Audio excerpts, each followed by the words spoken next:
मुंशी प्रेमचंद की कहानी दो बैलों की जोड़ी। एक गांव में हीरा और मोती नाम के दो बैल थे। दोनों बहुत अच्छे दोस्त थे और हमेशा साथ रहते थे। गांव का एक किसान धनिया उसका मालिक था, जो उनसे बहुत प्यार करता था।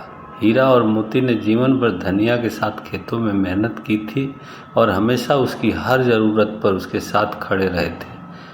हीरा बहुत समझदार और शांत स्वभाव का था, जबकि मोती थोड़ा नटखट और जल्दबाज था। फिर भी दोनों में गहरी दोस्ती थी। वे एक दूसरे के बिना अधूरे महसूस करते थे।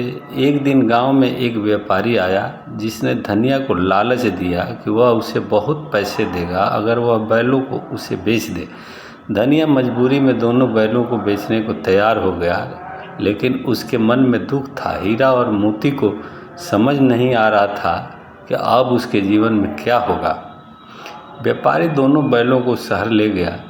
वहाँ उन्हें एक नए मालिक के यहाँ काम करने को कहा, जो उन्हें कड़ी मेहनत करवाता था और ठीक से खाना भी नहीं देता था। दोनों बैलों के जीवन में बहुत कठिन हो गया था। वे अपने पुराने दिनों को याद करते और धनिया के याद में आंसू बहाते। एक दिन मौका पाकर हीरा और मोती अपने पुराने गांव की ओर भाग निकले। कई दिनों की कठिन यात्रा के बाद वे थके हारे अपने गांव पहुंच गए। धनिया ने जब उन्हें देखा तो उसकी आंखों में आंसू आ गए। उसने दोनों बैलों को गले से लगा लिया। उनकी वापसी पर बेहद खुश हुआ। इसके बाद हीरा और मोती ने फिर कभी धनिया का साथ नहीं छोड़ा। वे एक बार फिर खेतों में खुश होकर काम करने लगे और अपने पुराने सुखद जीवन में लौट आए।